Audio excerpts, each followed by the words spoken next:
Les rumeurs sur la santé de Mitterrand, j'en avais entendu tout le temps depuis des années, des années, des années. On n'y croyait pas trop, quoi. On disait, c'est des histoires de journalistes. Depuis une quinzaine de jours, je vais mieux. J'ai retrouvé ma mobilité. On peut penser que j'ai atteint un stade normal, de vie normale, d'un homme normal. François Mitterrand a convoqué dans son bureau André Rousselet, Pierre Bérégovoy et moi, tous les trois. Il nous dit j'ai un secret à vous dire que je voudrais que vous gardiez, je serai mort avant la fin de l'année. Le président souhaite le secret le plus absolu. Et le secret le plus absolu vis-à-vis de tout le monde, c'est-à-dire vis-à-vis de sa famille. La manière dont il a géré sa maladie est évidemment le révélateur de ce caractère à tiroir, caractère cloisonné. Il a été pratiqué tout un bilan pour ne laisser aucune zone d'ombre. Le président le souhaitait, ça a été fait et les conclusions sont parfaitement satisfaisantes. Tout devait disparaître, tout était dans ma valise, dans des petites boîtes et après brûlé. Il savait que je savais qu'il savait que je savais, mais on n'en parlait jamais. Êtes-vous à nouveau candidat à la présidence de la République? Oui. Vous avez mûrement réfléchi? Je le crois. Il a consulté ses conseillers politiques. Il a refusé de consulter ses conseillers médicaux. François Mitterrand a bénéficié d'une sorte d'état de grâce physique. Sa volonté et sa détermination naturelle ont joué un rôle considérable. Je sais que je vais mourir, mais je n'y crois pas. Je n'ai pas de menace comme ça qui pèse sur la tête dans l'imminence. Bérégovoy vient me voir et me dit, tu sais, il faut que tu parles à Mitterrand. Ça va pas du tout, il veut démissionner en arrivant à Paris. Il semblerait qu'il ait même écrit sa lettre de démission. Charras, c'est lui qui a pris le papier. Il a dit, on va le déchirer, enfin, c'est pas possible.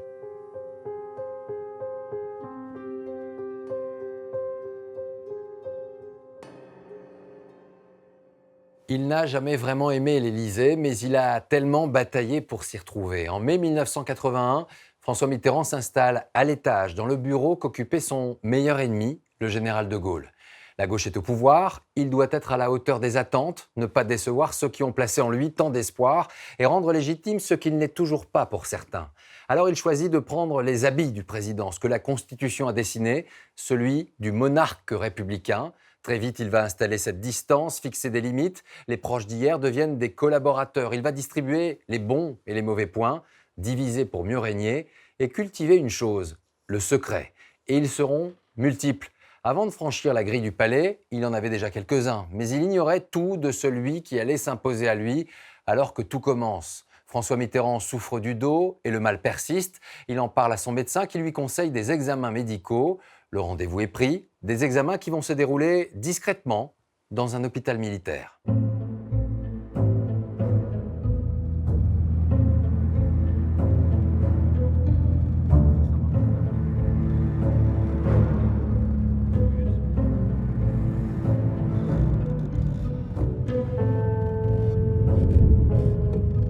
Je l'ai conduit avec ma voiture au Val-de-Grâce, à la petite porte des urgences qui se trouve en bas et à droite.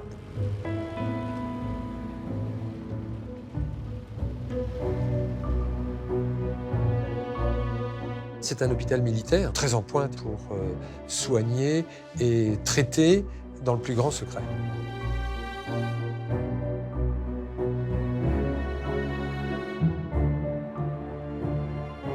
C'est un samedi.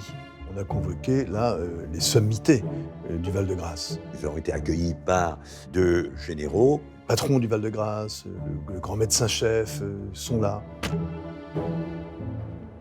Le général Thomas avait fait mettre tous les examens au nom d'un membre de sa belle famille qui s'appelait Blot. Albert Blot. Qui est donc ce patient si important dont l'identité doit rester secrète ? Le patron du Val-de-Grâce et le médecin-chef des services accueillent en fait François Mitterrand, le président de la République élu 6 mois plus tôt. Ce sont des douleurs persistantes qui ont poussé son médecin personnel à le conduire ici. Une espèce de tour de rein ou de lumbago récurrent, permanent, qui est très handicapant. Oui. En jouant au golf, il avait fait une mauvaise manœuvre et s'était bloqué un point sensible de ses vertèbres. Voilà. C'est devant la progression rapide de ces douleurs et surtout de cette difficulté à la marche que nous avons décidé de faire des examens plus approfondis.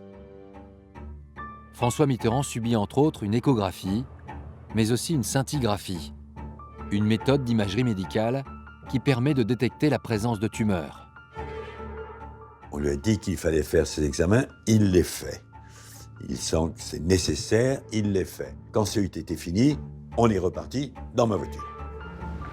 Quelques heures plus tard, l'ordre aurait été passé aux dirigeants du Val-de-Grâce de mettre dans un coffre le dossier du mystérieux Monsieur Blot et d'effacer de leur mémoire la visite de ce patient. Au moment où le ministre de la Justice, Robert Badinter, affirme sa volonté de rompre avec la politique répressive de son prédécesseur Alain Peyrefitte. Ainsi, le nouveau pouvoir envisage-t-il de supprimer les quartiers de haute sécurité.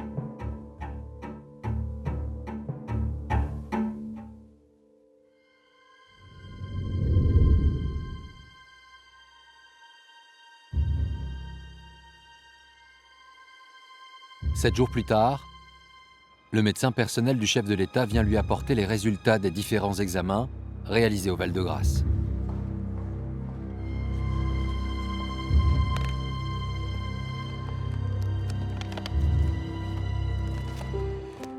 Je crois que les termes que j'ai effectivement employés étaient écoutez, vos examens montrent qu'il y a quelque chose qui est plus important que ce qu'on l'on pensait au départ.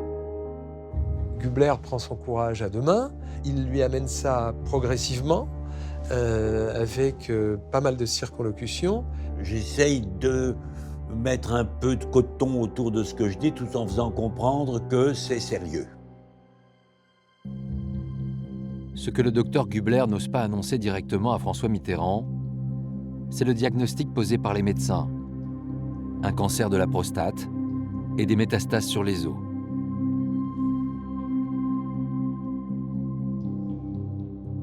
Même si je lui dis que c'est sérieux, il dit ça va aller, ça va s'arranger, pense qu'on exagère, pense que les médecins militaires exagèrent. Le chef de l'État mesure-t-il réellement la gravité du mal dont il est atteint? Le refus du traitement proposé par les médecins du Val-de-Grâce est déjà une forme de réponse. Face à cette situation, et pour se couvrir, le général Laverdan, médecin-chef de l'hôpital militaire, rédige dès le lendemain un compte-rendu de consultation dont voici la première page. Une décharge pour que ces médecins ne puissent pas être accusés de quoi que ce soit, de bien montrer qu'ils avaient fait tout ce qu'il fallait de A jusqu'à Z et que c'était le président de la République lui-même qui refusait d'aller plus loin dans les propositions qu'il faisait. François Mitterrand ne veut plus entendre parler des spécialistes militaires, mais il accepte toutefois de voir un grand urologue, le professeur Steg, de l'hôpital Cochin. Le rendez-vous est fixé le lundi 16 novembre 1981. Il n'apparaît bien sûr sur aucun agenda officiel. Parallèlement, le matin de ce rendez-vous, le secrétaire général de l'Élysée reçoit un appel surprenant. Un médecin du Val-de-Grâce le prévient d'une indiscrétion. Paris Match serait sur le point de révéler la visite et les examens secrets du mystérieux Albert Blot. Le collaborateur de François Mitterrand intervient aussitôt. Il appelle un journaliste de l'hebdomadaire.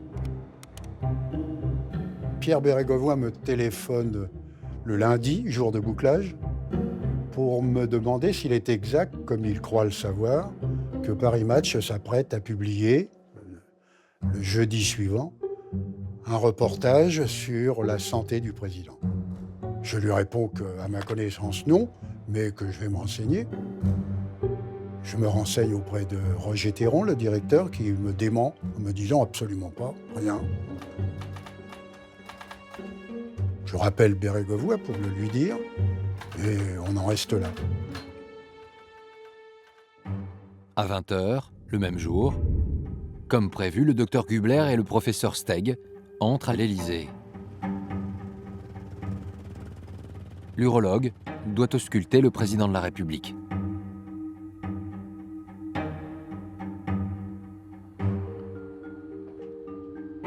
Professeur Steg demande au président de la République de bien vouloir rentrer dans sa salle de bain, de se mettre comme il faut pour être examiné.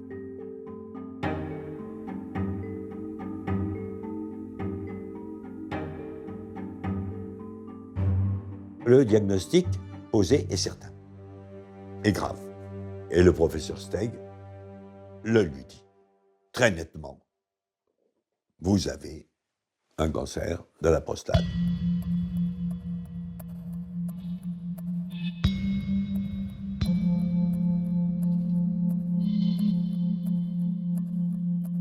Je me souviens très bien de la physionomie du président de la République qui accuse le coup.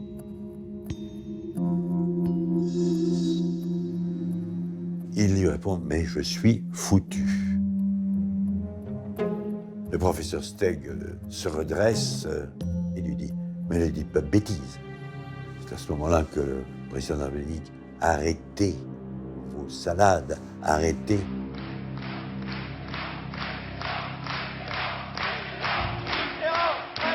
Vous voulez que je sois candidat, et bien, je le serai.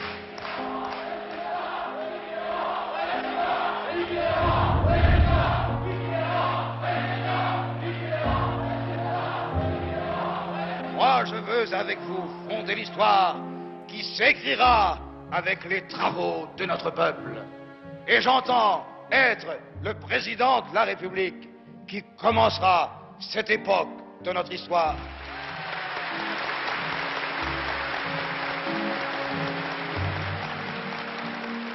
Il n'y a pas de vacances, de loisirs, ni de repos possible pour ceux qui sont chargés, vous et moi, nous tous ensemble. Nous avons la charge des intérêts de la France et des Français, ou du moins sous la réclamation. Je serai en tout cas, et je l'ai toujours dit, celui qui fera tout pour que cette élection soit gagnée. Mes amis, nous allons gagner.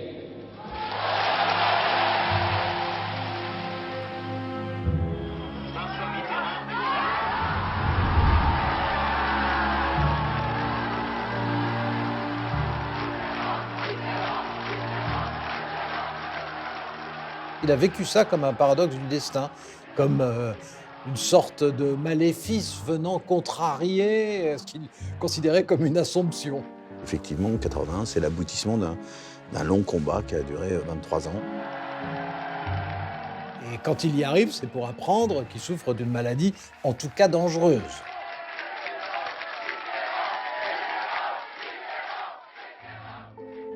Après un moment d'absence, le président finit par se ressaisir. Les médecins, eux, sont déjà dans l'étape suivante, la mise en place du traitement. Le professeur Steg se tourne vers moi et dit « Dès demain, vous allez commencer à lui administrer par voie intraveineuse un certain nombre de produits. » Et Adolphe Steg et Claude Gubler pensent que par un traitement d'hormonothérapie, il y a moyen de peut-être freiner la maladie. Les deux médecins prennent congé. Et dans la cour de l'Élysée, le docteur Gubler pose à son collègue la question qui lui brûle les lèvres. Quel est votre pronostic sur une forme comme celle-ci? Combien de temps? Et il me dit, tout dépend de sa réactivité à ce qu'on va lui faire. Oh, je dirais, me dit-il, 3 mois, 3 ans.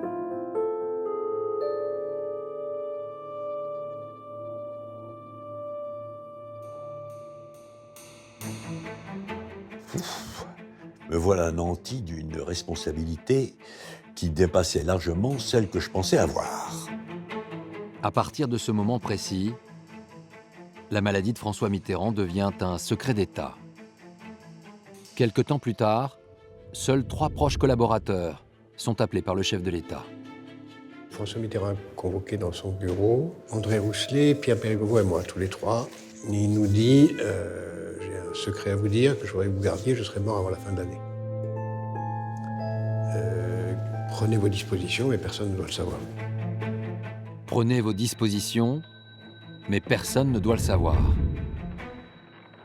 Chacun de ces 3 hommes pense détenir le secret le mieux gardé de la République. Et pourtant, le 19 novembre 1981, Paris Match publie des informations exclusives.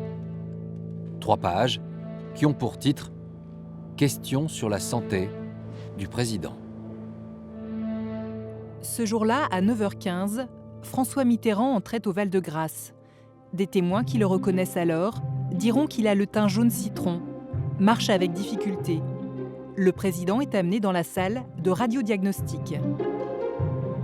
François Mitterrand, quand Paris Match révèle qu'il est allé un samedi incognito en voiture banalisée au Val-de-Grâce pour une scintigraphie et que son nom d'emprunt, Albert Blot, est mentionné, là, il écume de colère. Une colère présidentielle qui repose sur le fait que ces fuites viennent forcément de l'hôpital militaire. Comment ces informations ultra confidentielles ont-elles pu sortir de cette enceinte où tout est classé secret défense? C'est la question qui agite le chef de l'État.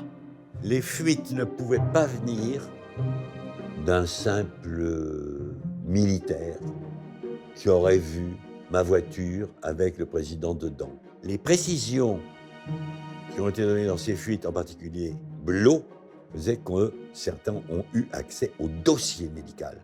Et ça ne peut être que des personnalités médicales. Aujourd'hui encore, les dessous de ces révélations restent troubles. Mais un scénario plausible est avancé par plusieurs témoins. L'histoire d'un incroyable hasard. C'est une infirmière du Val-de-Grâce qui a, par amour pour son photographe, obtenu des bribes d'informations, enfin quand même assez précises, sur l'heure à laquelle il est arrivé, l'heure à laquelle il est sorti, le type d'examen qu'il a fait, etc. Le samedi 7 novembre, l'infirmière appelle donc son compagnon, un photoreporter de Paris Match, qui prévient aussitôt son rédacteur en chef. Il lui raconte cette histoire que quelqu'un qui aurait vu entrer le président décrit avec un teint cireux, un teint même citronneux, lui a appris l'entrée discrète de cette voiture. Bien conscient du caractère brûlant de cette information, et pour éviter la moindre fuite, le directeur du célèbre magazine prévoit un dispositif très spécial. Comme c'est un scoop et vraiment confidentiel, eh bien, on monte un leurre. C'est-à-dire qu'à la maquette, vous pouvez remplacer un sujet par un autre. Roger Théron fait établir 4 pages sur Tino Rossi. Donc personne ne voit apparaître un autre sujet que ce leurre. Mais à la dernière minute, lorsque tout ça est envoyé à l'imprimerie, il y a une substitution et on remet le bon à la place du faux. Donc c'est à la parution, c'est quand vous recevez le journal que vous découvrez. Ah, personnellement, je suis atterré dans la mesure où on m'a fait mentir auprès du président. C'est quand même une position délicate. Dans l'entourage proche du président, seuls 3 collaborateurs sont au courant. Alors, comment vont réagir les autres conseillers à ces révélations ?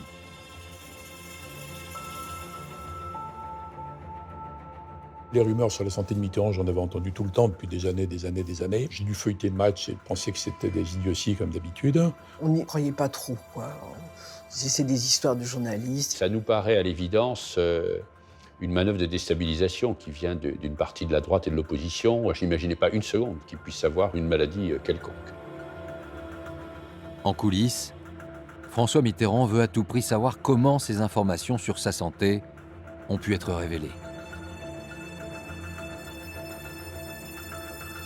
Une enquête a été faite au niveau de Val-de-Grâce. Il y a eu une sanction vis-à-vis de... C'est un appelé du contingent. Ça n'a pas été au-delà. Aucune tête vraiment des responsables médicaux n'est tombée. Une lanterne, un porte-lanterne, voilà, qu'on a mis dehors.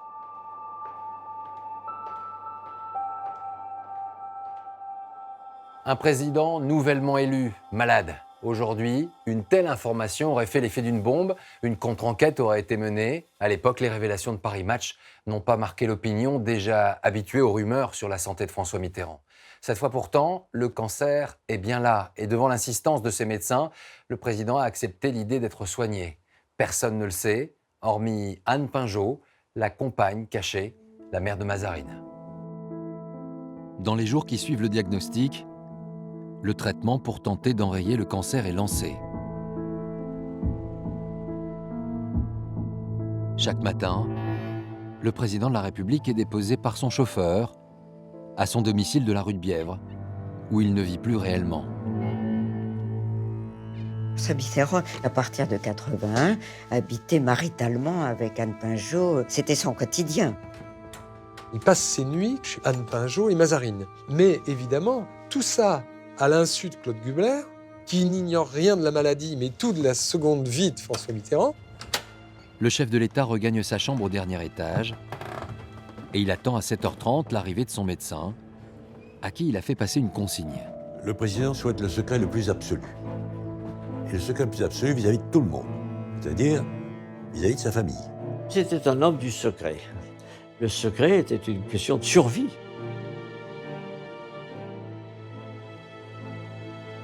Il faut que je m'arrange pour faire un petit coucou à Daniel Mitterrand comme ça et de dire que je viens pour soigner ses rhumatismes. Sa femme était beaucoup plus émotive et réactive que lui, se contrôlait beaucoup moins bien, et il est probable que si elle avait su ça, elle aurait, à l'inverse de lui, surréagi. Sur instruction du professeur Steg, le docteur Gubler pose chaque matin une perfusion. Le produit injecté vise à bloquer le développement des cellules cancéreuses. Les 15 premiers jours du traitement sont décisifs. François Mitterrand reste serein.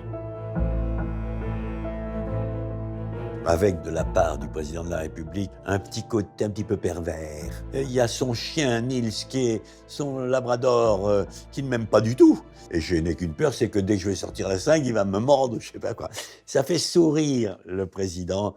Bon alors il met Nils dehors et puis je peux faire mon travail et ressortir par un petit escalier dérobé. Après ce rendez-vous médical, le chef de l'État se rend à l'Élysée, où même auprès de ses plus proches collaborateurs, rien ne doit transparaître de ce qu'il endure.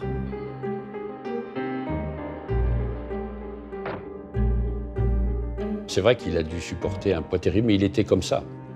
Personne habité par une formidable confiance en soi et en sa capacité de maîtriser les événements, y compris la maladie. Il était coriace. Un mois après le diagnostic et les révélations dans la presse, le président de la République veut mettre fin aux rumeurs sur son état de santé. Il va se servir pour cela d'un entretien télévisé en direct. Mitterrand est arrivé et il m'a dit vous allez me poser une question sur ma santé, hein? Alors j'ai dit oui, oui, je suis obligé. Non, mais si vous ne le faisiez pas, vous feriez une erreur. Donc c'est bien qu'il voulait me couper court aux articles de Match et peut-être aux fuites qui avaient lieu à partir de l'hôpital. Si vous le voulez bien, ma première question ne sera ni politique, ni économique, ni sociale. Je vous la pose franchement, carrément. Est-ce que vous allez bien? On m'a déjà posé la question. Il est normal que la presse s'intéresse à la santé du président de la République. Il est vrai qu'à partir du mois d'août dernier, j'ai ressenti des douleurs dans le dos, dans les jambes, et je pense qu'à partir d'un certain moment, les choses durant, il n'était plus possible de s'en tenir à la seule explication d'un lumbago. J'ai donc fait procéder aux analyses, aux examens, avec toutes les règles de l'art médical, afin que toutes les hypothèses soient recouvertes, y compris les hypothèses qui auraient pu se conclure par un verdict. On en a parlé après avec Desgroupes, et Pierre Desgroupes, c'était pas un perdreau de l'année. Et franchement, on s'est dit, voilà, maintenant, il a mis un terme à ces interrogations. Il a manifestement élaboré une stratégie de contre-information. En fait, il a élaboré une stratégie de désinformation. Depuis une quinzaine de jours, je vais mieux. J'ai retrouvé ma mobilité. On peut penser que j'ai atteint un stade normal, de vie normale, d'un homme normal. Ça n'était pas possible pour François Mitterrand en 80 de dire la vérité sur sa maladie, surtout avec l'événement historique qui représente le premier président de gauche. Je n'ai d'ailleurs à aucun moment arrêté mes activités. Il faut se souvenir qu'en 81, la droite nous prédisait les chars soviétiques sur la place de la Concorde. La gauche au pouvoir est quand même encore considérée comme illégitime par une partie des forces politiques et une partie des médias. Donc c'est un combat très dur. J'ai maintenu mon rythme de vie qui me fait rester à l'Élysée 10 à 12 heures par jour. J'ai le sentiment que ça a plutôt accru sa détermination. Et puis, il avait toujours l'idée qu'il allait vaincre son cancer. Dans le cadre actuel de mes activités, de mon état de santé, je pense pouvoir librement continuer sans me poser de questions inutiles. Lors de sa campagne, le candidat Mitterrand avait promis la transparence sur sa santé. Un premier bulletin détaillé a été publié avant la découverte de son cancer. Sa conclusion était « L'état général du président de la République est tout à fait satisfaisant ». 6 mois plus tard, qu'en sera-t-il du second? Que va décider le chef de l'État? Le président me dit qu'il faut écrire les bulletins de santé. Mais je ne veux pas que vous mettiez le mot cancer. Je lui réponds, ben alors, je ne le fais pas. Alors il me répond, si, vous êtes lié par le secret d'État. J'ai promis, donc je veux que vous le fassiez. Je lui réponds, écoutez, vous me mettez dans une situation extrêmement difficile, délicate. Le docteur Gubler va finalement se plier aux ordres du président de la République et signer le second bulletin de santé le 15 décembre 1981. Un document qui cache la réalité du cancer derrière une banale sciatique et des termes abscons. Le médecin personnel ne se contente pas d'écrire le mensonge, il se livre à un étonnant exercice d'équilibriste en répondant à un journaliste de télévision. Alors si le président souffrait, avait des difficultés pour marcher, s'il boitait, c'est à cause de ces 3 choses en même temps. C'est à cause de la cruralgie dont la cause était une incarthrose et une dyscarthrose. Et apparemment, cela se soigne... Et cela se soigne très très bien, cela se soigne par des traitements médicaux, en général par le repos, mais c'est impossible de demander ça au président de la République compte tenu de ses fonctions. C'est vrai que c'était un mensonge que de publier des bulletins de bonne santé. Alors on aurait pu me dire, pourquoi vous n'êtes pas parti? Eh bien je ne suis pas parti parce qu'un médecin ne part pas quand un malade va mourir. On ne part pas, on ne le laisse pas. Le docteur Gubler prend sa mission à cœur. Il est entièrement dévoué à François Mitterrand depuis de longues années et désormais il se consacre à lui exclusivement. Le rythme imposé par sa fonction n'effraie en rien François Mitterrand. Comme si le chef de l'État voulait prouver à tous sa grande forme, il multiplie même les déplacements. En montant dans la voiture, je lui dis vous allez bien ?» C'est la première fois que j'osais lui demander de ses nouvelles. Et il me regarde et il me dit « Ces imbéciles de médecins se sont trompés. » Mais il est passé à autre chose. Après avoir dit dans un premier temps la vérité à Jacques Attali sur son état de santé, François Mitterrand fait machine arrière et choisit le mensonge. Un écran de fumée entretenu par le si discret docteur Gubler. Il était là à tout moment, il sortait tout de suite derrière lui, il avait sa petite valise, et on ne le voyait pas, mais on savait qu'il était là. En plus, il se promène avec un appareil photo en bandoulière, il prend des photos sans arrêt. Un personnage comme les aime Mitterrand, c'est-à-dire qui sort de l'ordinaire et qui ne fait pas de bruit, mais il est là. C'était un homme original, pittoresque, avec ses rouflaquettes, tout ça, avec des costumes de velours extrêmement sympathiques. C'était Rousselet qui m'en avait parlé le premier en ces termes. Ce cocher de fiacre londonien du 19e siècle. Il trouvait que Mitterrand n'était pas sérieux d'avoir pris comme médecin ce type. Plus le mensonge est proche de la vérité, moins on le voit. Je ne dirais pas il faut se rendre plus bête qu'on est, je dirais il faut se rendre plus transparent. D'être là sans qu'on puisse savoir ce qu'il y a dedans. On me traversait, c'est tout.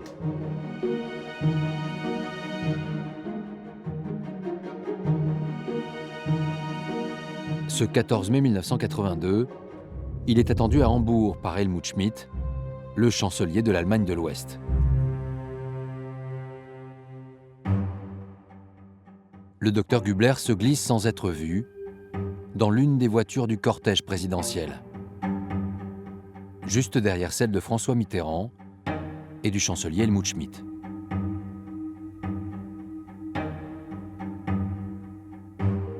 Je me devais d'avoir dans mes bagages, comme un SAMU, comme un petit SAMU, un SAMU de poche, si je puis dire, pour une personne, vous voyez, hein, que ce soit ventilation, intubation, que ce soit endormissement, que ce soit perfusion, que ce soit tout ce que vous voulez. Dans ses valises, le médecin personnel dispose également d'un arsenal de médicaments pour éviter les effets secondaires du traitement contre le cancer. J'attache beaucoup d'importance à la signification de cette rencontre afin d'approfondir nos points de vue sur les sujets qui seront... C'est Claude Gubler qui, jour après jour, les dose, les lime pour que le traitement soit au plus près et ne mette pas du tout en danger François Mitterrand. Il arrivait que les malades meurent brutalement d'une complication du traitement. Donc ça nécessitait effectivement que je sois proche, que je regarde qu'ils les prennent bien, que je regarde qu'ils ne prennent pas de choses contraires à ces thérapeutiques.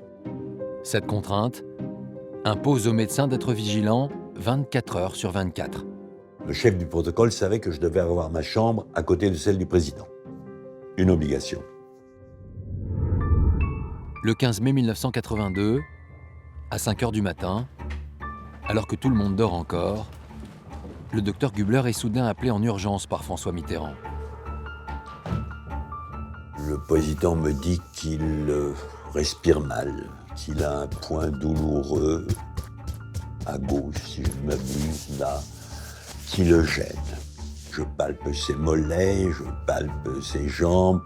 Je trouve que ses mollets ne sont pas tels qu'ils étaient la veille, qu'ils sont plus durs. Le médecin reconnaît tout de suite les signes de l'accident qu'il redoutait. Une embolie pulmonaire.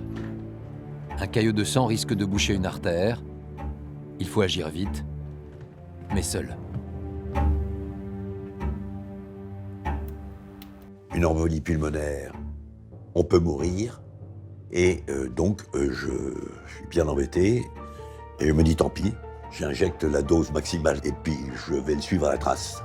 Et pourvu qu'il ne saigne pas, c'est tout ce que je peux dire.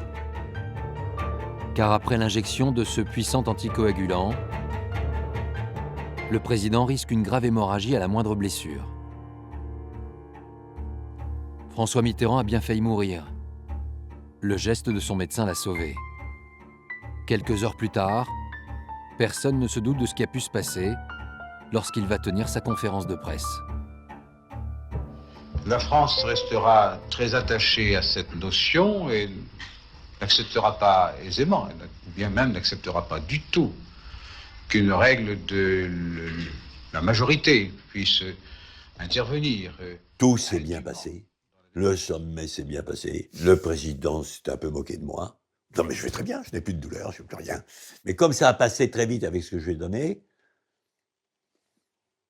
il a minimisé.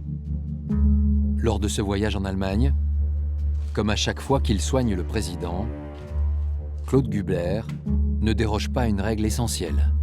Il ne laisse strictement rien traîner, ni le coton, ni la seringue, ni l'aiguille, ni quoi que ce soit, ni même l'emballage des compresses. J'avais appris que les services secrets américains savaient très bien que le président Pompidou était atteint d'une maladie de Calère et donc tout devait disparaître. Tout était dans ma valise, dans des petites boîtes et après brûlé dans le four où on brûle les détritus à la clinique où j'avais mes entrées.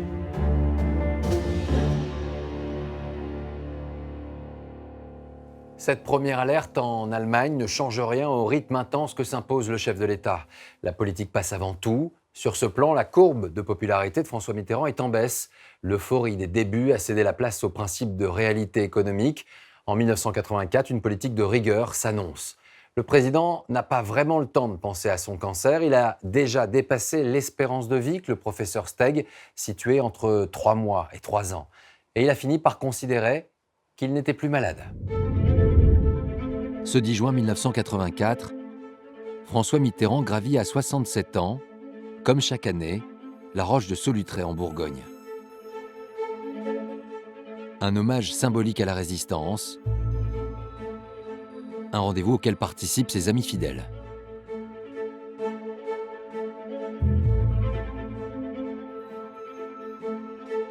été bluffé par sa résistance physique. La question, je ne parle même pas de la santé, mais la question de l'âge même ne se posait absolument pas. François Mitterrand a bénéficié d'une sorte d'état de grâce physique. Sa volonté et sa détermination naturelle ont joué un rôle considérable. En à peine 1 heure de marche, d'un pas allègre, le chef de l'État arrive au sommet. Les journalistes qui le suivaient, à ce train d'enfer que menait François Mitterrand, revenaient de déplacement avec lui en disant « Ah, mais alors, il nous a tués !» Ah, si, on était tiré spécialement. Ces douleurs ont disparu. Ces analyses sont redevenues normales. Nous avons une rémission spectaculaire. Spectaculaire. Pourvu que ça dure. Bienvenue à Solutré, mes respects, Monsieur le Président.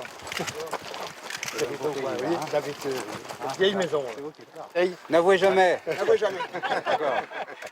Il a cru qu'il avait vaincu la maladie. C'était un combat gagné pour lui.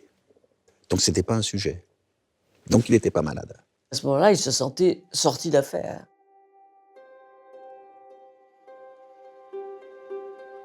Le président ne sent plus de menace peser sur lui. Il a même récemment demandé à son médecin d'arrêter tout traitement. J'en ai marre, moi, de prendre vos cachets, là. Il m'a dit, je me sens bien, je veux l'arrêter. François Mitterrand se sent mieux et il veut s'épargner les effets secondaires de l'hormonothérapie sur son poids et sur sa sexualité. De ce point de vue-là, il est quand même très diminué. Même si on continue dans les gazettes à lui prêter pas mal de conquêtes, ça lui pèse aussi d'avoir une libido en berne. Je lui ai répondu, c'est hors de question, car tout arrêt du traitement ferait repartir quelque chose qu'on pourrait peut-être plus contenir. Si vous l'arrêtez, dans 3 mois, vous êtes mort.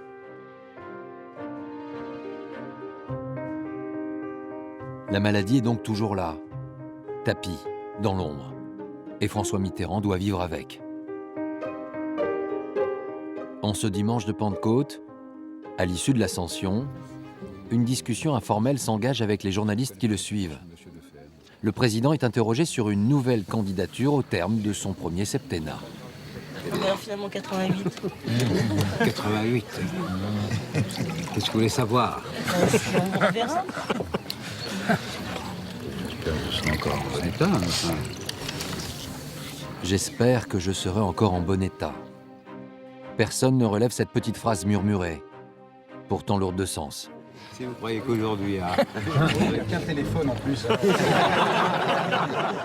C'est un jeu, il joue avec ses interlocuteurs. Ce serait le moment, justement. Et il va à une certaine limite de la sincérité. On peut très bien dire « je vais mourir » de toutes les façons sans jamais y croire.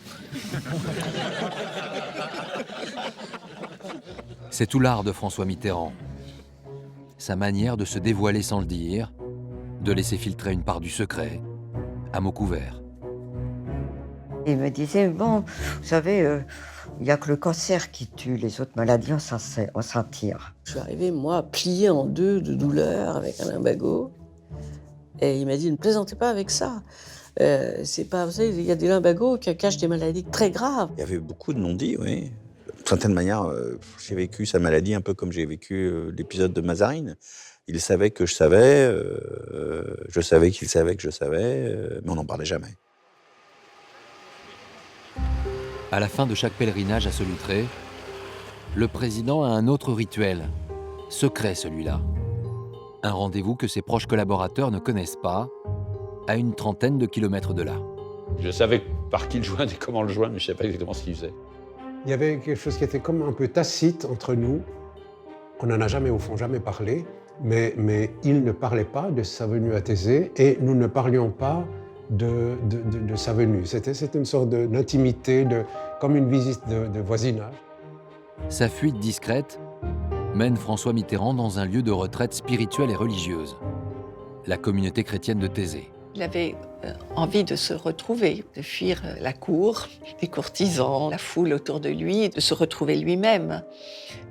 Parce que c'est un homme qui aimait d'ailleurs ces moments de solitude. une église, un lieu dans la nature. Il y avait des lieux dans lesquels il sentait quelque chose, en présence de quoi il avait besoin d'être pour se retrouver, pour descendre dans sa crypte intérieure. C'est une phrase qu'il employait souvent. La crypte, c'est là où on est en présence de son mystère le plus profond.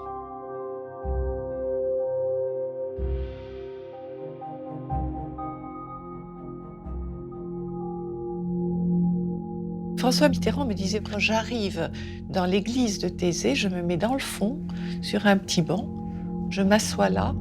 Il regardait, on voyait qu'il regardait beaucoup, il regardait l'église, il regardait les icônes dans l'église. Peut-être qu'on peut dire, on sentait qu'il cherchait quelque chose, oui.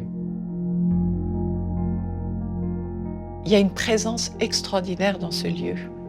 Donc je suis là, silencieux, et je sens cette présence. Il y a une énergie. Une retraite mystique pour ce président qui s'est toujours dit agnostique, malgré son éducation catholique. Ce mysticisme, je pense qu'il l'a toujours eu, mais il l'a toujours gardé secret. C'était pas compatible du tout avec la posture d'homme politique, le discours politique, donc c'était vraiment quelque chose qui restait extrêmement secret. À Thésée, ce n'est plus le président rationnel. C'est un autre homme qui vient rencontrer le prieur. Avec le frère Roger, François Mitterrand laisse entrevoir les grandes questions qui le préoccupent, parmi lesquelles la mort, la quête de l'au-delà. Les sujets religieux l'intéressaient. En même temps, il n'était pas religieux, mais il avait une réflexion métaphysique. Il était en quête de quelque chose. Il interrogeait beaucoup les gens, les philosophes et les savants. C'est qu'est-ce qui donne un sens et qu'est-ce qui peut, pour certains, s'appeler Dieu. Les questions de qui suis-je? Où est-ce que je vais? Où allons-nous? Il cherchait ce qui est en deçà des apparences, en lui-même. Et la maladie, probablement, l'attirait encore plus dans l'intériorité.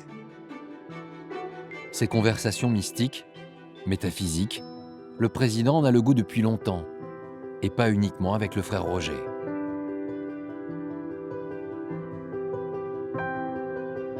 À Paris, il a pris l'habitude de contacter très régulièrement la psychothérapeute Marie de Henzel pour des discussions à l'Élysée ou des promenades en ville. Il m'a laissé entendre qu'on lui avait donné peu de temps à vivre. C'est une façon de dire les choses, j'ai très bien compris. Je sentais qu'il avait besoin de sentir que quelqu'un l'incitait à vraiment croire dans sa force intérieure, sa force psychique, peut-être dans les forces de l'esprit aussi. Il est certain que lui vivait avec cette conscience de sa mortalité, sa façon de vivre, ses actes, sa politique même, devait être sur fond de cette conscience d'un temps limité. Des visites à Thésée, de longues conversations sur le sens de la vie, la quête spirituelle de François Mitterrand ne s'arrête pas là. Elle passe également par des déambulations dans des lieux qu'il affectionne. Il était persuadé que les morts continuaient d'être autour de nous, à vivre autour de nous, avec une seule condition pour cela, c'est qu'on pense à eux. Quand il était venu me voir dans les Cévennes, où j'avais une maison, une des premières choses qu'il m'avait demandé, ça avait été de l'emmener voir le cimetière.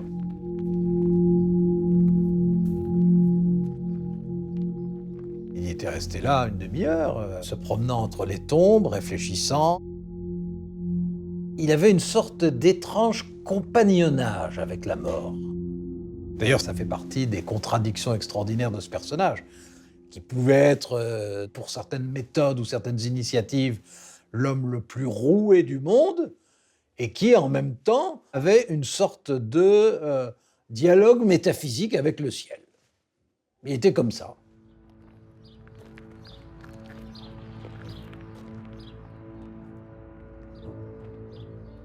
Mon mari est mort d'un cancer et Mitterrand venait le voir tous les jours. Et le jour où il est mort, et il se penchait, il voulait savoir si le passage de la vie à la mort, il se passait quelque chose. Comme si quelque chose de palpable allait vous arriver. C'était très spécial comme obsession. Comment les gens meurent-ils? Justement, comment est leur visage? Qu'est-ce qui se passe dans les derniers moments? C'était des questions qu'il me posait, je crois, effectivement. Qu'est-ce que vit l'être humain dans ce passage?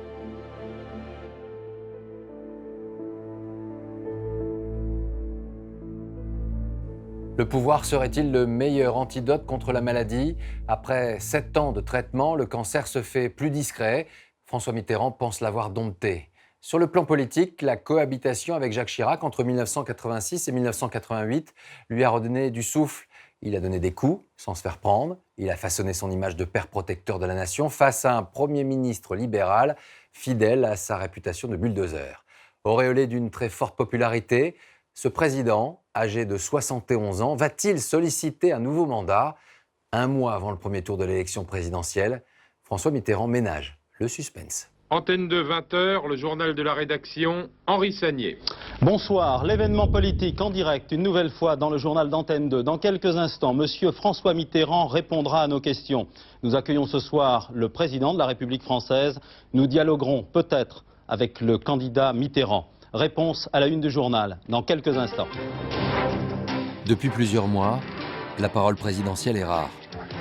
La participation de François Mitterrand au journal de 20h est donc très attendue. Il avait traversé l'épreuve de la cohabitation et il dominait de plus en plus.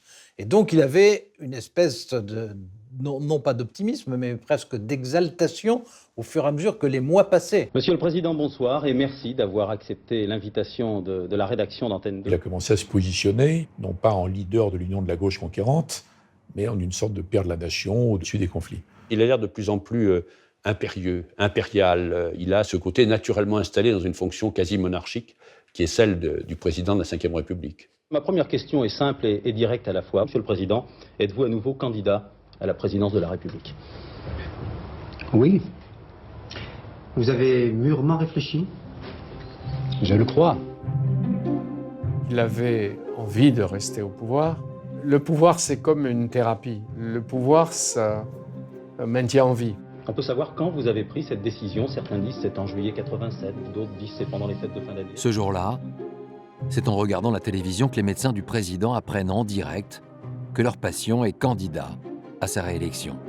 Ma réaction a été grave. Président, j'allais dire, monsieur le candidat. J'en ai parlé au professeur Steg, qui lui-même était ahuri. On avait gagné la bataille médicale et politique pendant 7 ans. Il me semblait impensable qu'on puisse la tenir de la même manière 7 autres années. La jeunesse, c'est le temps que l'on a devant soi. Et qui est-ce qui peut répondre à ça? Il n'est pas dans le déni de sa maladie. Il est dans le refus qu'on lui en parle. Il a consulté ses conseillers politiques. Il a refusé de consulter ses conseillers médicaux. François Mitterrand sait au fond de lui que son maintien à la tête de l'État l'obligera à se battre, à repousser les assauts de la maladie. Le 8 avril 1988, à Rennes, il apparaît déterminé, comme galvanisé par le premier meeting d'une campagne éclair. Dans 15 jours, il affrontera entre autres son ancien Premier ministre Jacques Chirac au premier tour de l'élection présidentielle. Il ne s'appartenait plus, quoi. Il était déjà au-delà de la maladie, il l'avait oublié, il voulait gagner les élections. Assuré d'avoir en moi-même assez d'énergie, à la fois pour faire face, à la fois pour faire front, à la fois pour persévérer, et aussi pour assurer le passage du témoin quand l'heure sera venue. Il avait ce qui était quand même son grand ressort, une volonté absolue de battre Jacques Chirac. Il avait été défait par Jacques Chirac aux élections législatives, il voulait battre Chirac. Le 8 mai 1988, alors que les Français ignorent tout de son état de santé, François Mitterrand est réélu à une large majorité, avec 54% des voix, contre Jacques Chirac. Avec ce nouveau septennat, la publication biannuelle des rapports médicaux reprend, toujours plus rassurant. Pendant les 2 années qui suivent sa réélection, la maladie laisse le président de la République en paix. Jusqu'à l'été 1990, François Mitterrand convoque au début du mois de juillet son médecin pour préparer le traditionnel bulletin de santé.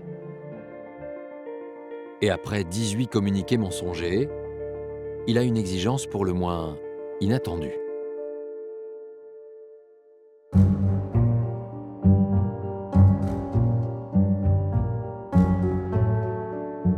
Il m'appelle dans son bureau et il me dit « Vous allez préparer un bulletin de santé, avec un sourire ironique, où vous ferez comprendre qu'il y a quelque chose, et au mois d'août, vous direz que j'ai un cancer. » Le docteur Gubler transmet aussitôt un projet de communiqué, affirmant que François Mitterrand est très fatigué et qu'il doit subir des examens urgents. Lorsqu'il voit ça, saute dessus, tous. Jean-Louis Bianco était là, il l'a vu, et qui dit « Mais c'est pas possible !» Charras s'en empare, et il dit « Mais c'est pas possible, il faut arrêter ça !» Le ministre du Budget, Michel Charras, et le secrétaire général de l'Élysée, Jean-Louis Bianco, arrivent à convaincre le docteur Gubler d'édulcorer son texte. Je vois les uns les autres, et puis on arrive à une formulation qui dit qu'il y a des petits examens qui sont pas tout à fait normaux, qu'il est fatigué. Bon, j'essaye d'édulcorer un petit peu ce que j'avais mis, et ce bulletin-là est passé.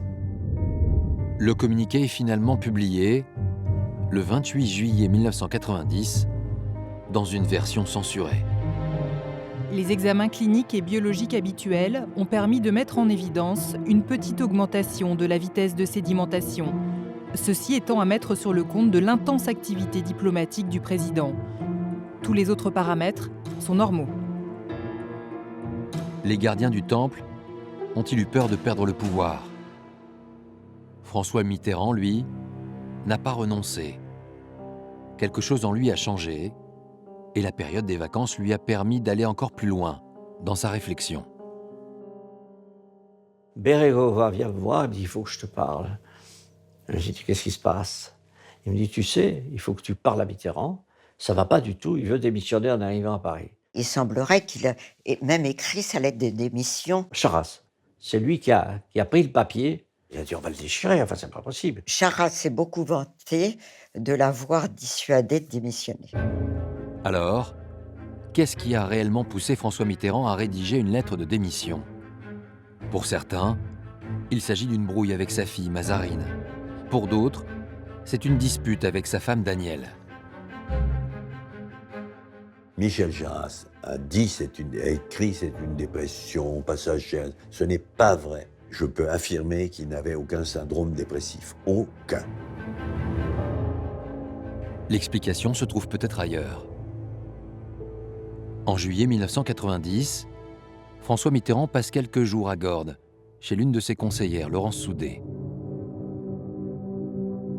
On était restés 4 ou 5 jours. Il était avec Anne et Mazarine, tout à fait normal. Tout d'un coup, une crise épouvantable. Une crise comme j'avais jamais vu, vraiment une crise épouvantable, une nuit.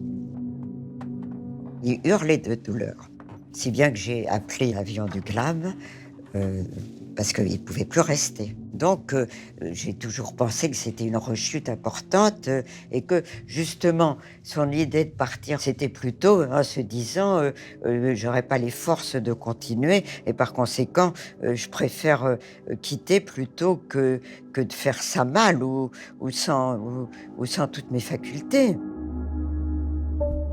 L'influence de Michel Charras aura sans doute été capitale. François Mitterrand repousse finalement l'idée de démissionner. Le rythme de la vie politique reprend ses droits, accentué par un événement international. Depuis ce matin, la crise internationale est entrée dans une phase décisive. Depuis ce matin, le délai accordé par les Nations Unies à la réflexion et autant que possible au dialogue entre ceux qui pouvaient infléchir le destin est maintenant dépassé. Sauf événement imprévu, donc improbable, les armes vont parler.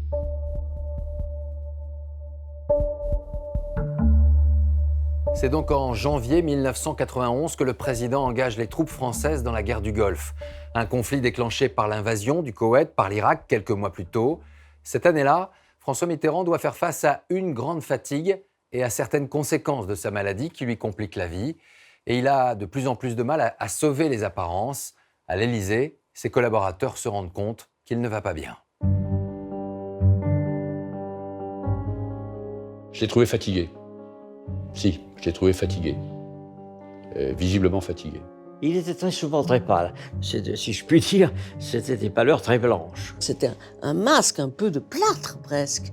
Des médecins extérieurs qui le voyaient disaient ce teint, c'est pas du tout normal. Et il y avait des moments où son visage était tellement immobile que c'était presque effarant.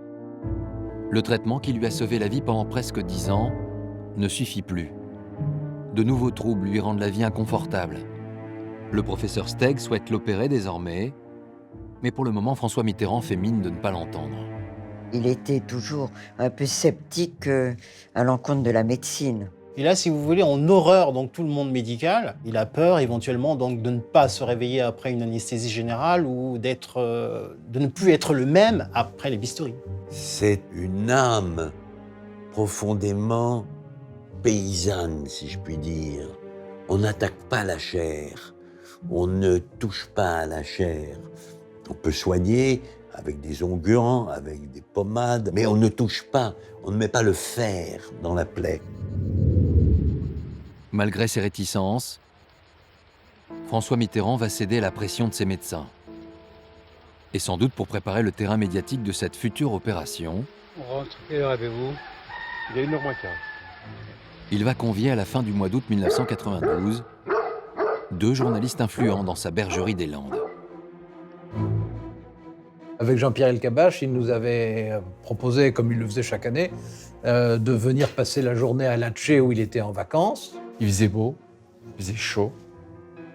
Il aimait ce sort de soleil qui brillait, qui le réchauffait. Et on a parlé comme ça un long moment de tout, de rien. Vous venez bavarder une seconde? La discussion se prolonge et à l'heure du déjeuner, les journalistes sont rejoints par 2 autres invités. Il y avait Gubler, il y avait surtout le grand professeur Adi Steg. Steg, je savais très bien qui il était, ce qu'il représentait. Le grand urologue qui avait déjà opéré le général de Gaulle en 1964.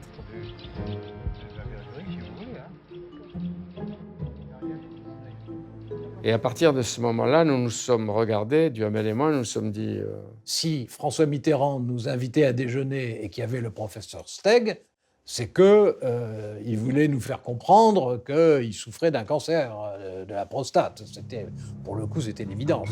Une évidence qui reste toujours une inconnue pour le grand public. Combien de temps encore le secret de la maladie va-t-il pouvoir tenir? Contraint, le président a accepté l'idée de se faire opérer, mais il a imposé son calendrier. Car à quelques semaines du référendum sur le traité européen de Maastricht, la victoire du oui paraît de plus en plus incertaine. Nous sommes tous extrêmement réticents à l'idée d'un référendum parce qu'on pense qu'il y a des chances fortes de le perdre. Maastricht et le oui à l'Europe est pour lui presque l'aboutissement de sa vie politique et de ses 2 septennats. Il s'était dit, ça, c'est trop important, c'est moi qui m'en occupe. François Mitterrand va faire campagne. Et c'est son conseiller en communication, Jacques Pilan, qui va organiser pour lui une grande émission de télévision. 3 heures de programme en direct, une durée difficilement compatible avec son état de santé. Exceptionnellement pour cette émission, Gubler lui pose une sonde urinaire qui lui permet de tenir le coup. Si vous annonciez qu'en cas de victoire du non, je veux dire qu'en cas de victoire du oui. J'ai parfaitement compris ce que vous vouliez me dire. Ne vous en excusez En pas. cas de victoire. Ensemble, on me demande de partir en cas de oui et en cas de non. Je crois qu'il était avec à la fois ses convictions et ses tripes, ce qui l'a rendu d'autant meilleur. Le non, vous faites ce que vous voulez. Vous en êtes maître. Sous le feu des questions pendant 1 heure, François Mitterrand fait preuve d'un sens aiguisé de la répartie. Son médecin personnel, lui, observe tout cela en coulisses. La communauté vous sauvera de ces menaces. Qu'il a dépassées. Nous avions négocié avec Guillaume Durand non pas une pause supplémentaire, mais une pause. Il ne devait pas y en avoir. Ça n'existait pas. C'est la première fois que ça arrivait. Nous nous retrouvons dans quelques instants, donc François Mitterrand, Philippe Seguin, dans quelques instants. Au cours de cette pause, le président de la République s'éclipse discrètement. Il est passé derrière les tribunes de la Sorbonne pour se reposer. Il y avait une sorte de petite infirmerie derrière, en fait. Une sorte d'hôpital ambulant. Il fallait bien que, au milieu de la séance, je puisse, moi, regarder si tout allait bien. Juste avant la reprise du direct, le chef de l'État invite dans la salle de repos celui qui va être son contradicteur dans quelques instants, le député gaulliste Philippe Seguin, partisan du non au traité.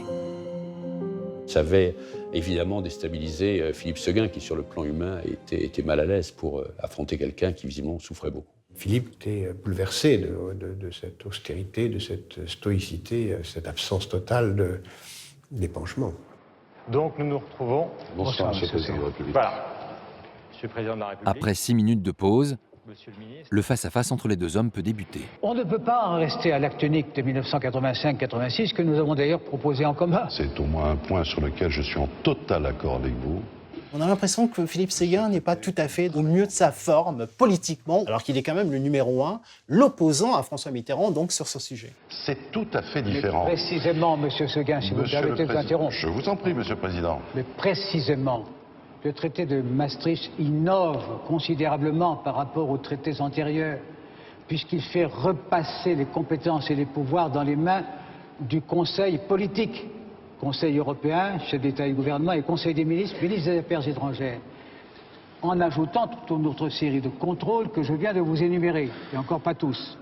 Donc, et Seguin n'a pas été bon parce que l'homme a pris le pas sur le politique. Il n'était plus dans son rôle. Au lieu d'être l'opposant, le contradicteur de Mitterrand, le secouer même, le bousculer, il regardait Mitterrand face à lui. Ça l'a ému. Je le réprouve totalement. Mais si vous ne le réprouviez pas... Je ne serai pas devant vous, Monsieur le Président. Il a été d'une grande courtoisie avec François Mitterrand et peut-être d'une trop grande courtoisie pour ses amis politiques. C'est donc bien François Mitterrand qui a dominé le débat ce soir-là, devant des millions de téléspectateurs. Mais avant le vote des Français, dans 16 jours, le président de la République doit faire face à une autre échéance, médicale et personnelle. Le 11 septembre 1992, une certaine agitation règne devant le service d'urologie de l'hôpital Cochin. Le président de la République vient de subir une opération de la prostate. Et ses proches viennent lui rendre visite. Juste un petit mot sur la façon dont vous êtes trouvé. Très bien. Je lui ai apporté des chocolats et il en a mangé. Ah, beaucoup moins fatigué que moi. Le professeur Steig, qui a dirigé l'opération, est invisible ce jour-là. Bernard Debré, qui n'a pourtant pas participé à l'intervention, prend la parole en tant que chef de service. Le président de la République va actuellement parfaitement bien. Il a eu, comme le communiqué de l'Élysée vous l'avez laissé entendre, une restriction de la prostate, c'est-à-dire par les voies naturelles, l'ablation de la partie malade de la prostate. C'était tout à fait bénin et les suites opératoires sont parfaitement simples. En gros, on nous dit tout de suite, tout va bien, circuler, il n'y a rien à voir, il n'y a aucun problème. Impossible pour le grand public de connaître la nature de cette maladie. Alors que François Mitterrand est toujours à l'hôpital, les médecins ont préféré confier les analyses post-opératoires à un laboratoire extérieur. Nous avions un nom de code. Tous les examens étaient au nom de M. Carpentier. Mon confrère, le docteur Tarot, a pris le petit flacon et m'a dit « je m'en occupe et je le fais analyser ». C'est la première fois que le docteur Tarot apparaît dans cette histoire. Il prendra bientôt une place essentielle auprès du chef de l'État, mais pour l'heure, il n'est qu'un intermédiaire. Le 15 septembre 1992, les résultats tombent. Et ils ne sont pas bons. Le président de la République apprend la nouvelle dans sa chambre de l'hôpital Cochin. Il baisse pavillon, il dit c'est perdu. Il reconnaît que ce coup-ci, la maladie est de retour et que le combat qu'il croyait gagner ne l'est pas. Il ne peut plus se mentir à lui-même, donc il ne peut plus mentir aux Français. Cette révélation le crispait un peu, parce que finalement, il allait mettre à nu un mensonge de plus de 10 ans. Il avait pris son parti, savait qu'il n'aurait pas de troisième septennat, qu'il ne se présenterait pas, et par conséquent, mieux valait le dire. Mais il a attendu l'ultime moment. 5 jours après l'opération, le professeur Steg, qui soigne François Mitterrand depuis la découverte de son cancer, s'apprête à lire un communiqué devant les journalistes.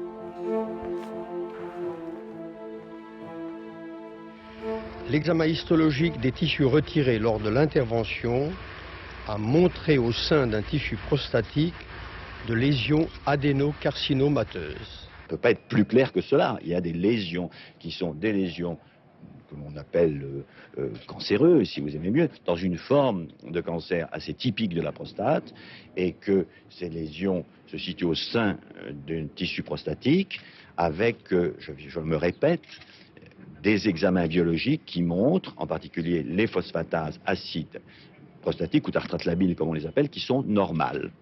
Donc c'est ce qui veut dire qu'on a effectivement, je me répète encore, une lésion cancéreuse, mais qui est classique, si je puis dire. La révélation du cancer après 11 années de silence tombe en plein Conseil des ministres. Un conseil exceptionnellement présidé par Pierre Bérégovoy à l'hôtel Matignon. À la sortie, cette annonce sème bien sûr le trouble. Monsieur Sapin, vous avez demandé du président? Du président? Le communiqué, c'est tout. Pour moi, c'est la personne la moins malade qui existe. Donc je suis tout à fait surpris de ça. Je ne fais jamais de commentaires à la fin d'un conseil des ministres, et pas plus aujourd'hui que les autres jours. Je ne m'y attendais pas, je suis tout à fait surpris de quelque chose dont je n'avais pas pressenti ni vu le moindre signe. Après cette révélation, François Mitterrand sait désormais qu'il sera regardé comme un homme malade. Sa sortie de l'hôpital, à sa demande, 1 jour plus tôt que prévu, vise donc un objectif, rassurer l'opinion. On le voit debout, sortant, entre Bernard Debré, Steg, etc. Il était là, en haut d'un escalier, il y avait quelque chose d'assez majestueux dans sa descente, et puis il marchait, et voilà, il avait l'air d'être en forme. En réalité, cette mise en scène a été soigneusement orchestrée par un homme de l'ombre, Jacques Pilan, le conseiller en communication. Dans l'idée de Pilan, le pire, c'est la voiture qui file avec les vitres teintées, qui aurait donné l'impression d'un corbillard. Derrière le mot cancer, il y a le mot mort. Et là, c'est compliqué à gérer pour un président. Il faut une preuve réelle de sa vie.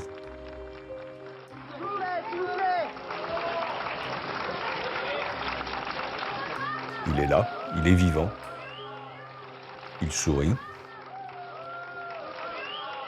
Vous avez souhaité toujours beaucoup de transparence sur votre état de santé, donc c'est vrai qu'on vous demande si vous pensez aujourd'hui continuer votre activité ou si vous avez songé à les abandonner, à démissionner, en fonction de l'annonce. Non, j'ai pas encore songé, non. Non, il n'y a pas de raison. Je ne pense pas qu'on m'ait enlevé un lobe du cerveau, car c'est pas de ce côté-là que ça se passait.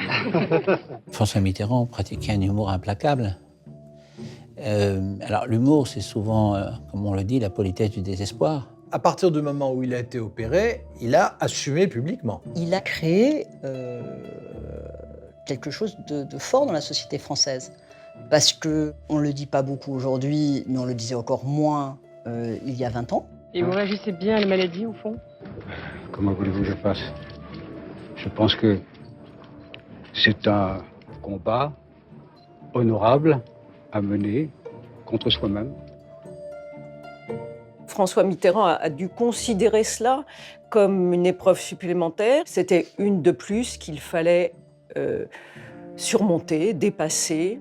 Et je pense qu'il l'a considéré comme, au fond, une épreuve politique. Qui m'appelle? Mais qui est-ce qui m'appelle? Ah bon. C'est la première fois dans l'histoire de la Ve République qu'une telle transparence est affichée. C'est la première fois dans l'histoire de la Ve République qu'un président en exercice parle de sa propre maladie aussi tranquillement. On était dans une logique non seulement de transparence, mais on se disait même qu'il était assez gonflé, voilà. Il racontait sa maladie, il a raconté son évolution. Le chef de l'État a menti aux Français et à ses ministres pendant de longues années. Et paradoxalement, au moment de la révélation, il apparaît comme le premier président transparent. Les communiqués médicaux sont pourtant évasifs, succincts. Rien n'est dit sur le diagnostic du cancer métastasé posé dès 1981. Rien n'est dit non plus sur le stade d'avancement de la maladie. On n'a aucun élément qui nous permette de savoir quelle est la nature de la lésion, est-ce qu'elle est étendue ou pas, quel est son degré d'évolutivité, est-ce qu'il y a des métastases, tout ça c'est impossible de le savoir. Dans l'esprit des Français, je pense que ça l'a plutôt humanisé. Les gens ont toujours de la sympathie pour quelqu'un de puissant, d'âgé, puisqu'il était âgé à ce moment-là, et de très malade. Ça l'a servi dans la relation sentimentale qu'il avait avec les gens. Je dirais même dans l'opposition. Je lui souhaite réellement, de tout cœur, un rétablissement qui soit à la fois rapide et complet. Je lui renouvelle l'expression de mes vœux de complet et rapide rétablissement. Ses adversaires les plus résolus ont été impressionnés par son comportement face à la maladie et dans la perspective de l'inexorable qui allait arriver. Une vague d'empathie qui tombe à point nommé pour le référendum de Maastricht. Les électeurs vont-ils suivre l'appel au oui de François Mitterrand ? 4 jours après sa sortie de l'hôpital, le chef de l'État vote à la mairie de Château-Chinon. Ce sera finalement une courte victoire. Le oui l'emporte avec 51% des suffrages. L'annonce de l'opération et la révélation du cancer ont-elles compté dans le vote en faveur du oui ? Tout cela est difficilement mesurable. Seule certitude, François Mitterrand a gagné son pari et c'est avec le sentiment du devoir accompli qu'il part se reposer quelques jours à Belle-Île-en-Mer. À Paris, la guerre de succession ne tarde pas à s'ouvrir. Le Premier ministre, Pierre Bérégovoy, est fragilisé par la révélation d'un prêt d'1 million de francs sans intérêt consenti par Roger Patrice Pelat, un ami intime du président. Une affaire qui écorne l'image de la gauche quelques semaines avant le premier tour des élections législatives. Le 21 mars 1993, c'est au Palais de l'Élysée que François Mitterrand attend les résultats et il se doute qu'il va perdre sa majorité. On va découvrir ensemble l'estimation BVA en pourcentage. Et la défaite est encore plus sévère que prévu pour le Parti socialiste. Le vainqueur de ce premier tour de scrutin 93 serait l'UPR, je le découvre avec vous, 40,5% des voix. Et en siège, le RPR et l'UDF obtiendraient ces ont pris une claque historique. Victoire écrasante de la droite dès le premier tour. C'est bien d'un raz-de-marée qu'il s'agit. François Mitterrand comprend que c'est le tournant de son second septennat. Un tournant vers le crépuscule de sa vie politique et de sa vie tout court.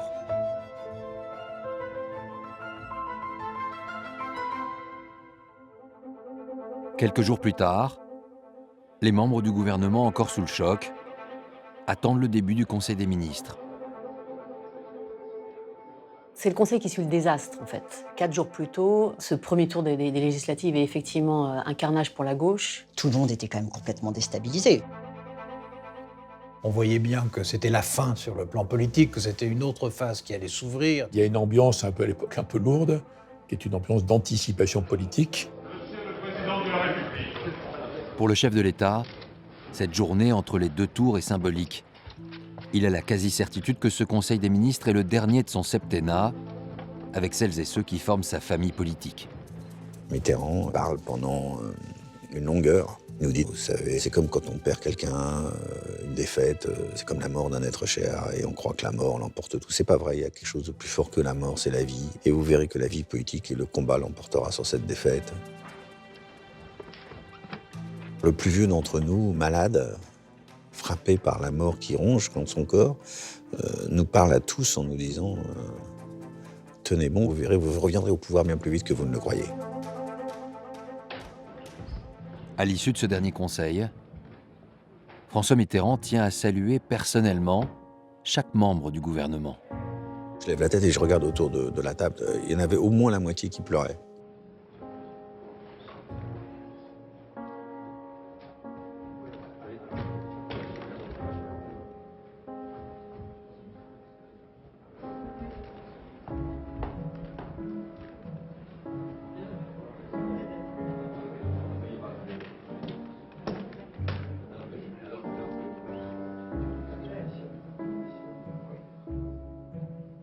Le président sait qu'il va au-devant d'une période pas vraiment réjouissante de cohabitation qu'il a déjà connue. Sa détermination semble tellement intacte qu'au moment de ce Conseil des ministres, je ne me dis pas est-ce qu'il va pouvoir tenir. Il réussit à faire passer l'idée qu'au fond, il tiendra. Sans surprise, le second tour des élections législatives est un séisme pour la gauche. Seuls 57 élus socialistes sur 577 députés. Le lendemain de ce raz-de-marée, le Premier ministre Pierre Bérégovoy vient présenter sa démission.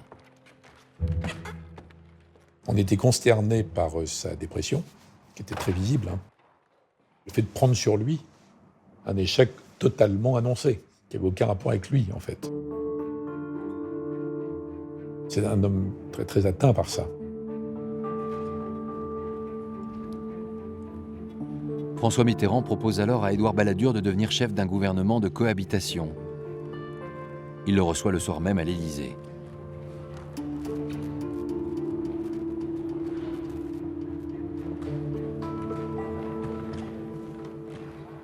Il arrive tardivement le soir et ils rentrent tous les deux dans le bureau du président, dans un entretien en tête-à-tête. Le président de la République a bien voulu m'inviter à venir le voir. Il m'a fait part de sa décision de me nommer Premier ministre. Je l'ai accepté. Édouard Balladur a déjà travaillé aux côtés d'un président malade, lorsqu'il était secrétaire général de l'Élysée, sous Georges Pompidou. Balladur a une attitude tout le temps très correcte. Il m'a dit, voilà Roland, je veux que vous sachiez que je ferai tout ce que je peux pour aider François Mitterrand. Alors je passerai par vous pour faire dire les choses. Et Mitterrand était très sensible à ça. Ils avaient des relations très courtoises, pas du tout familières, mais très courtoises, plus courtoises qu'à l'époque de la cohabitation avec Jacques Chirac.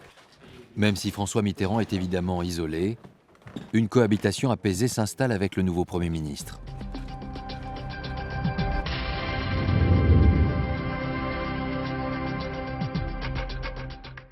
Madame, Monsieur, bonsoir. Cette édition sera bien évidemment entièrement consacrée à l'information qui nous est parvenue un petit peu avant 19h30. Pierre Bérégovoy, l'ancien Premier ministre, a tenté de se fin d'après-midi à Nevers. Avant de revenir sur les circonstances... C'est au palais de l'Élysée que le chef de l'État a appris le drame. Il s'est dès lors enfermé dans son bureau. Nous venons donc d'apprendre à l'instant que Pierre Bérégovoy était décédé au cours de son transfert à l'hôpital. C'est un choc énorme. C'est un moment très douloureux et très profond. François Mitterrand se rend très rapidement au Val-de-Grâce.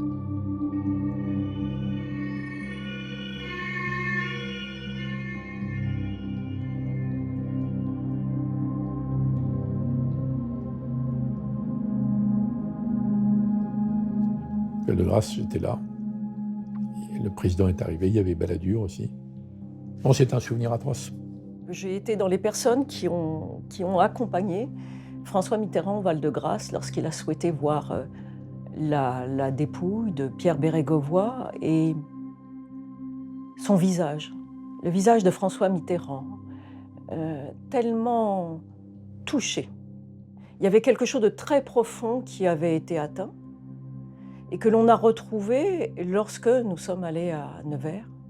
Je parle au nom de la France lorsque je dis devant son cercueil qu'avec Pierre Bérégovoy, elle a perdu l'un de ses meilleurs serviteurs et qu'elle en prend conscience sous le choc d'un drame où se mêlent grandeur et désespoir. La grandeur de celui qui choisit son destin, le désespoir de celui qui souffre d'injustice, à n'en pouvoir se plaindre, à n'en pouvoir crier.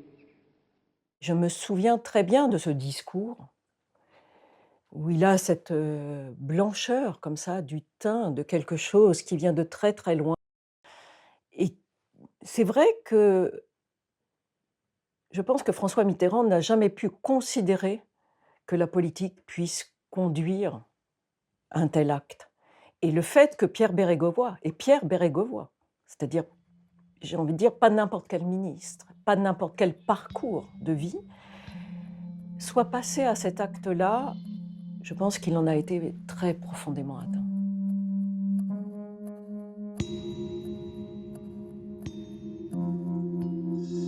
François Mitterrand a pris ça à cœur, avec sa familiarité avec la mort, ses formes de superstition, etc.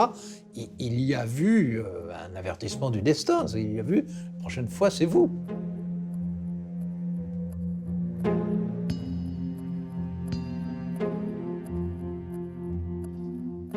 Les mois passent et l'état de santé de François Mitterrand ne s'améliore pas.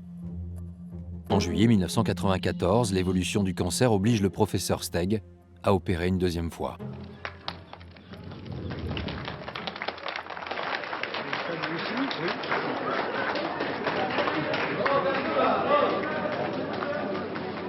À sa sortie de l'hôpital, il s'agit, comme 2 ans plus tôt, de montrer un homme de 77 ans serein et pleinement capable d'assumer ses fonctions. Pourquoi n'aviez-vous pas annoncé cette intervention chirurgicale? Pourquoi n'avez-vous pas rendu public avant? Je n'ai même pas songé à le faire. J'ai prévenu le Premier ministre une semaine avant. J'avais un programme très lourd à exécuter. J'espère pouvoir présider le Conseil des ministres mercredi. Est-ce que vous allez partir en vacances, vous reposer? J'irai un peu en vacances. Je ne vois pas pourquoi je serais interdit de vacances, puisque l'été est là. Vous gardez le moral? Oui, pourquoi pas. Vous savez, qu'est-ce que j'ai devant moi? J'ai à accomplir ma tâche. La tâche pour laquelle les Français m'ont élu. 10 mois. C'est à ma portée. Et même davantage, je l'espère. Dans les semaines qui suivent, le président de la République se repose à Souzy-la-Briche, une propriété de l'État en région parisienne, qu'il occupe le week-end avec Anne Pinjot et leur fille Mazarine. Après cette deuxième opération, les choses vont se dégrader assez vite. Le docteur Calfon, médecin-chef à l'Élysée, est là pour l'aider à supporter ses douleurs. C'est un homme qui a de la volonté, qui est pugnace, qui veut aller au bout. Et chaque moment de la journée où la douleur s'estompe, parce qu'on lui a donné des médicaments, des médications, c'est une victoire pour lui. Une victoire au goût amer, car la convalescence s'éternise. François Mitterrand finit par être agacé par ses médecins, les docteurs Gubler, Steg et Calfon.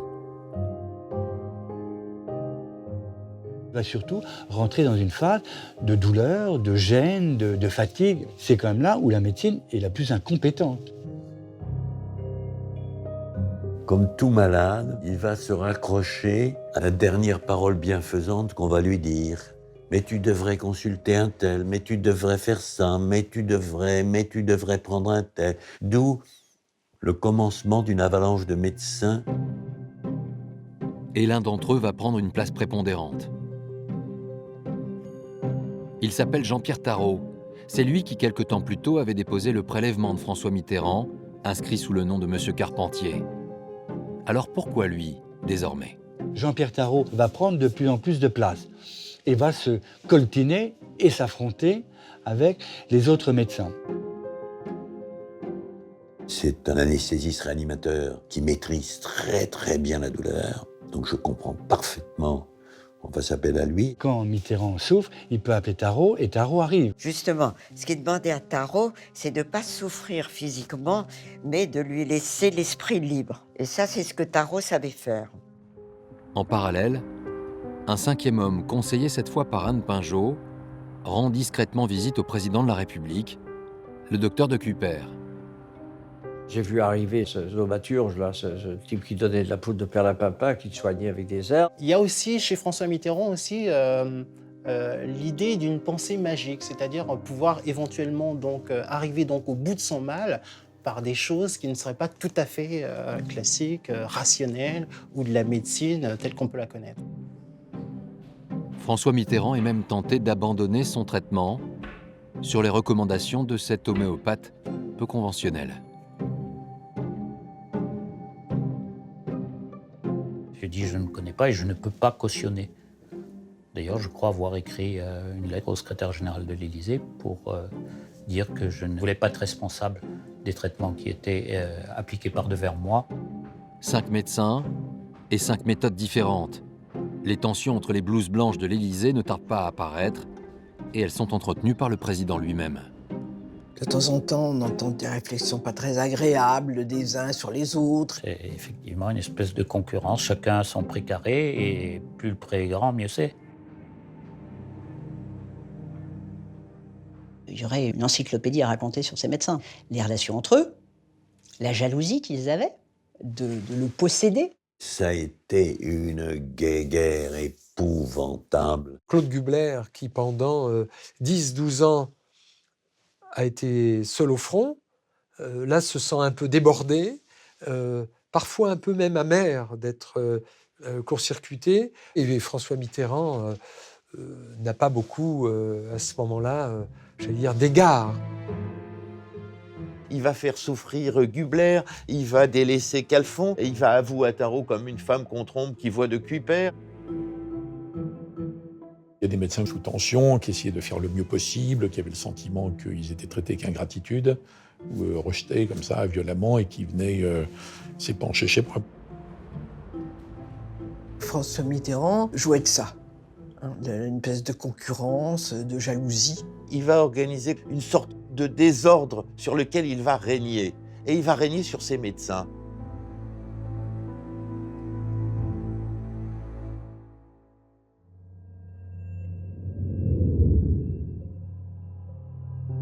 Pour terminer son mandat qui s'achève en mai 1995, François Mitterrand doit encore tenir 9 mois. Un défi de taille, car la maladie et les souffrances progressent chaque jour.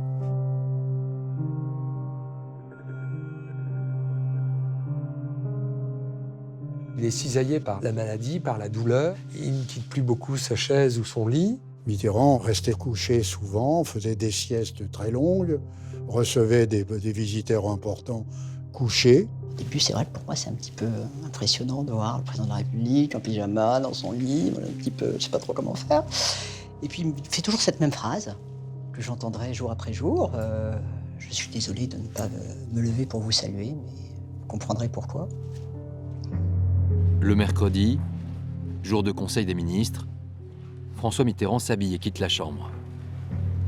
En cette période de cohabitation, il tient à maintenir une forme d'autorité. Plusieurs fois, en descendant au Conseil des ministres, François Mitterrand dit à Édouard Balladur « Si je défaille, vous prendrez la relève ». Il y tient vraiment beaucoup.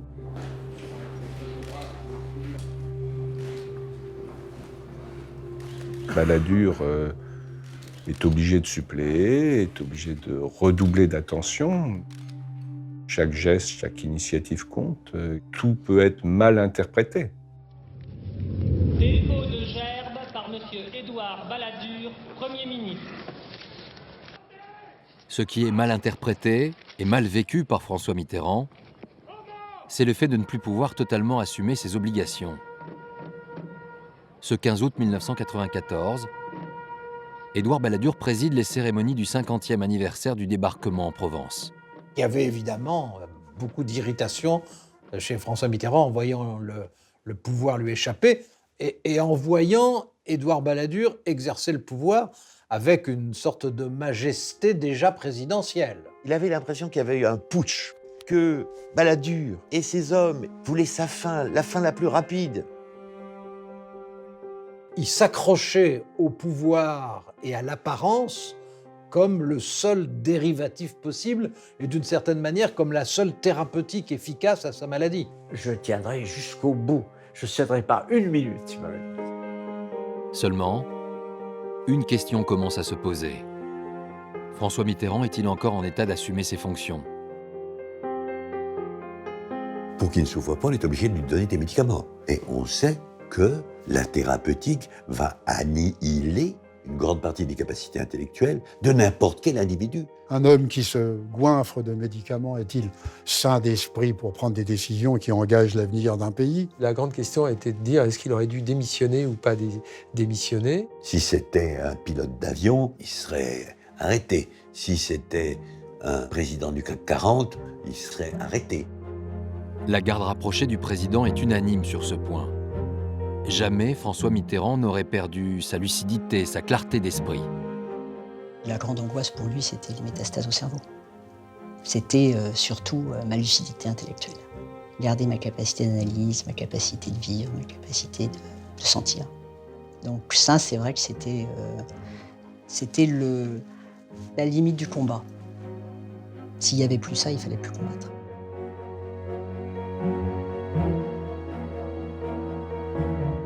Il avait dit, du reste, à quelques amis, la seule chose qui me ferait démissionner, c'est le jour où mes amis les plus proches me diront, écoutez, ça ne va pas dérailler, alors là, je démissionnerai. Tout ce qu'il racontait sur le fait qu'il perd la maîtrise de soi-même, qu'il n'était plus capable d'être président, que la confusion s'était installée, que ceci, cela, est faux. C'est vraiment faux.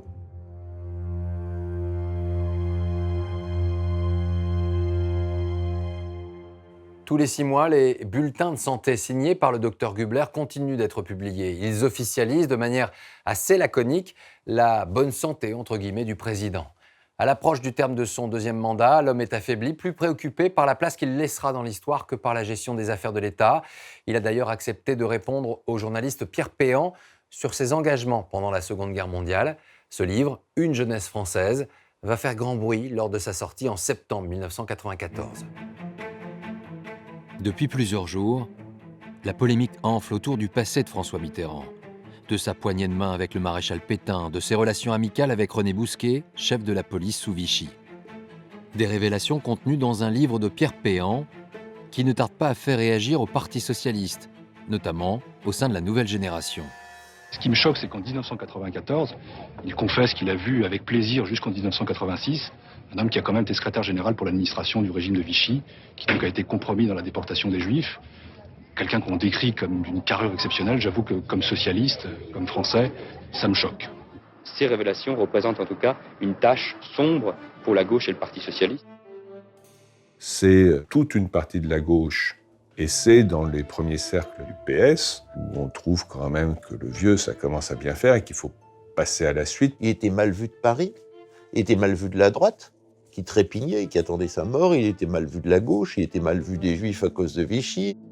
Comme les controverses deviennent virulentes, il dit il faut que je m'exprime parce que ça commence à ébranler même des gens très proches de moi. Et c'est la première fois où Mitterrand, je crois la seule fois, a vraiment appelé Pilan au secours. Que faut-il faire? Que faut-il dire? Jacques Pilan va tenter d'organiser la réponse présidentielle en proposant un grand entretien à un journaliste devenu incontournable. C'est une demande expresse, insistante de François Mitterrand pour que je fasse moi l'interview. Pilan fait preuve d'un cynisme total, c'est-à-dire qu'il dit qu'il faut un journaliste juif face au président sur cette question qui est celle de Bousquet et de l'occupation. Alors ça, c'est... Là, je le rejette de la manière la plus brutale. C'est d'une vulgarité telle que je ne pense pas que Pilan ait eu cette idée. Le 12 septembre 1994, quelques heures avant le direct, François Mitterrand est apparemment fatigué. Et Jean-Pierre Elkabbach va être invité à en être le témoin. Mitterrand est allongé sur un divan, comme un cadavre. Je me dis, mais dans quel état il est? Il ne va pas pouvoir tenir. Comment on va faire? Et j'avais prévenu Jérôme Revon, le réalisateur, et toute l'équipe avec qui je travaillais. Je leur avais dit, il ne tiendra probablement pas. Préparez des programmes de rechange. Attention, on finira peut-être pas l'émission. Le chef de l'État va-t-il pouvoir répondre à toutes les questions qui font polémique? Sa maladie, une possible démission, son statut de fonctionnaire à Vichy en 1942 et ses liens avec René Bousquet. Jean-Pierre Elkabbach, on lui dit tout de suite, tu ne retiens pas tes coups, il faut que ça soit dur. Surtout, vas-y. La réalité, c'est que c'est François Mitterrand lui-même qui me l'a dit à moi, de l'interroger de la manière la plus dure.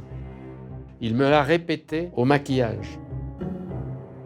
Il faut que cette émission soit obscène. C'est ce que dit Pilan, qu'elle ne peut être convaincante que si elle est obscène. Il faut que l'affrontement soit clair et brutal. Que le moment de vérité entre les deux hommes soit à la hauteur de la perturbation que ça a provoqué dans l'opinion. Monsieur le Président, bonsoir. Il y a des moments exceptionnels, en voici un. C'est en effet la première fois qu'un président de la République en exercice accepte de parler de sa maladie et de son rôle dans une période qui reste encore taboue de notre histoire récente. Est-ce que l'été a été difficile, douloureux pour vous? Ça m'a laissé un peu sur le flanc. Mais enfin, je me suis absenté de 5 jours. Est-ce que vous souffrez encore aujourd'hui, j'ai envie de dire chaque jour? Oh, ça ne vous regarde pas, ça. Ça ne vous regarde pas.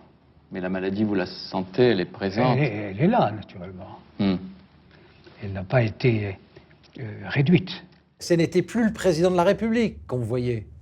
On voyait un homme près de sa fin et essayant de lutter. Il y a un mélange d'hommes très malades, d'empereurs romains sur la fin, de quelqu'un qui arrive mourant mais qui se requinque au fur et à mesure que l'émission avance. Au bout du compte, quel est votre propre jugement sur le régime de Vichy? Est-ce qu'il y a des choses qui sont aujourd'hui, pour vous, condamnables, et je veux dire irréparables? Mais écoutez, ça fait combien de fois que je le dis? La première chose condamnable pour Vichy, c'est d'avoir tiré un trait sur la République, qui était un acte vraiment intolérable. Et c'est comme ça que s'est installé un état de fait. Vous nous dites aussi ce soir que vous n'accepteriez pas, comme ça, qu'on réhabilite peu à peu ce que fut Vichy. Mais certainement pas. On ne réhabilite pas ce qui ne mérite pas de l'être et qui mérite même certaines formes de condamnation. C'est donc ni votre envie, ni votre conception, que les choses soient claires. Mais quand l'aurais-je fait? Ai-je jamais bougé le petit doigt dans ce sens? Il répond à toutes les critiques sur son passé, sur Vichy. Il veut paraître tel qu'il est. Et il veut laisser l'image de ce qu'il est dans tous ses défauts, toutes ses qualités. Toutes les zones ambiguës, d'ombre, non dites, il veut qu'elles apparaissent au grand jour. Il veut qu'il ne meure pas sans que les choses soient mises en ordre. Vous combattrez tous les aspects qui semblent ambigus dans votre personnalité, ou que l'on dit ambigus. Parce que vous répétez, je suis clair, je suis transparent. Vous voulez que je me convertisse, quoi? À quoi? Je vous le demande. Ça dépend si vous parlez avec Monseigneur Lustiger ou avec des théologiens, je ne sais pas. J'ai pas besoin. J'ai pas besoin. Non. Je me sens très en paix avec moi-même. Je vous remercie. Vous savez, je me trouve devant des échéances qui ont un rapport avec la sincérité. Avec cet entretien en forme de testament, François Mitterrand a débuté d'une certaine manière ses adieux. Plus de 3 mois après cette émission, le docteur Gubler signe le 20 décembre 1994 le 28e et dernier bulletin de santé du président. À la fin, Mitterrand ne pouvait plus souffrir, Gubler. L'omniprésence de Gubler était synonyme de sa maladie, de son déclin. Il ne pouvait plus le voir. Le 31 décembre, le docteur accompagne François Mitterrand à l'enregistrement des vœux, comme il en a l'habitude depuis 14 ans.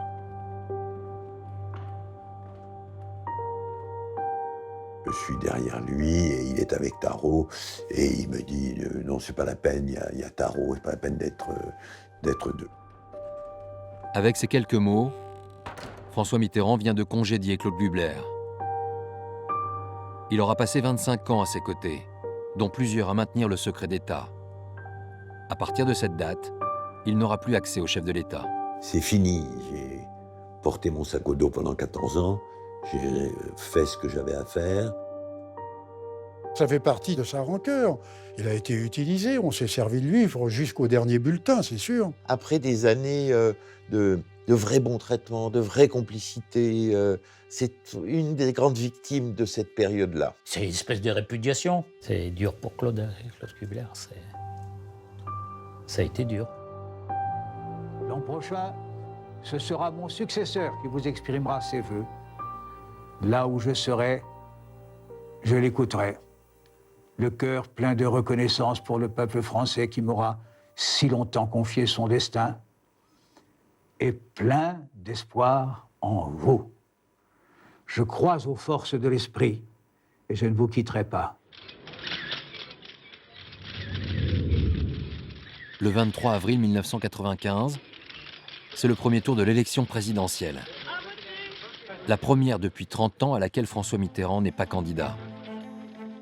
Lionel Jospin pour le Parti socialiste affronte deux prétendants à droite, Édouard Balladur et Jacques Chirac. Un jour, il était dans son lit et il m'a fait cette confidence qui était formidable. Il était quand même très malade. Il m'a dit, Roland, je ne serai pas malade, je vous garantis, je les battrai une troisième fois. Les derniers 15 jours, 3 semaines, on était dans le compte à rebours. Alors, on faisait le compte à rebours tous les matins, tous les deux. J-20, J-19, J-18. Et cette date arrive le 17 mai 1995. François Mitterrand s'apprête à accueillir celui qu'il a souvent affronté, mais qu'il a fini par soutenir indirectement. Aujourd'hui, Jacques Chirac va être investi président de la République. À quelques minutes de la passation de pouvoir, le chef de l'État profite une dernière fois des jardins de l'Élysée, accompagné de ce médecin qui ne le quitte plus désormais, le docteur Tarot. Il s'est noué une relation très forte. Et c'est vrai que les derniers temps, Tarot était toujours là.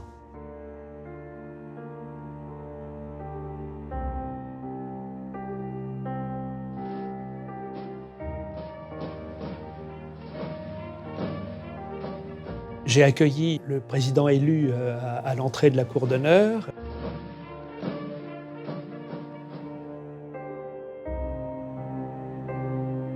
Il y a eu un moment émouvant. On sentait le président Mitterrand extraordinairement soulagé d'avoir pu accomplir ces 2 mandats.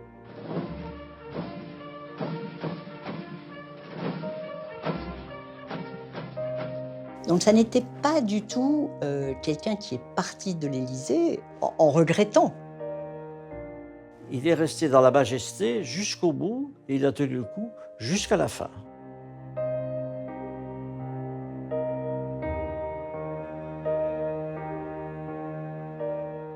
J'ai surpris le regard de Chirac. Il avait quelque chose de, je dirais, sensible, en disant « c'est la dernière fois que je le vois ».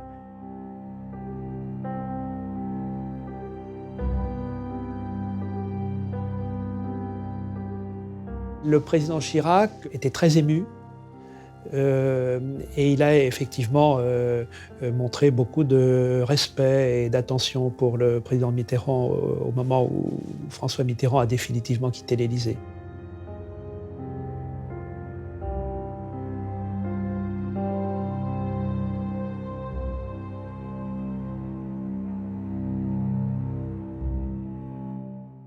Voilà pour ce document réalisé avec Agnès Hubschmann et Francis Vézin. Ce 17 mai 1995 marque la fin de 14 années de pouvoir, le plus long mandat d'un président sous la Ve République. 14 années de pouvoir et de face à face ou d'esquive avec la maladie. Avec nous, Dominique Bertinotti, bonsoir. Merci d'être avec nous. Vous étiez une collaboratrice de François Mitterrand et vous êtes historienne de formation. Vous avez travaillé avec lui sur ses mémoires à partir de 1992, c'est ça? Oui, tout à fait. Il y avait la volonté de François Mitterrand d'écrire ce qu'il disait être sa vérité. Il avait un tel regard intellectuel sur l'histoire, la part de l'histoire, la trace que l'on peut laisser ou ne pas laisser dans l'histoire. Vous ne la choisissez pas, qu'il était peut-être d'une certaine façon assez soucieux de savoir si il allait laisser une trace. Une trace. Alors, historienne de formation, collaboratrice de François Mitterrand, ses mémoires qui seront publiées sous le titre « Mémoires interrompues » en 1996. Vous allez être à ses côtés jusqu'à la fin. Oui. Quelle était l'ambiance dans ces appartements de l'avenue Frédéric Leplay? Écoutez, du point de vue de la partie professionnelle, parce que c'était très surprenant. Certains soirs, il ouvrait lui-même cette double porte. Et puis, il y avait entre le privé et le professionnel. Exactement. Et il y avait un très grand canapé. Et puis, on se retrouvait tous dans cette très grande entrée, lui assis sur son canapé et nous parlant. Et je ne sais pas si c'était une façon de conjurer peut-être la tristesse ou la maladie. J'ai des souvenirs quand même où on fêtait à peu près tout. Ouais, on fêtait les anniversaires, on fêtait les fêtes, on fêtait une façon. Alors, c'était pas non plus.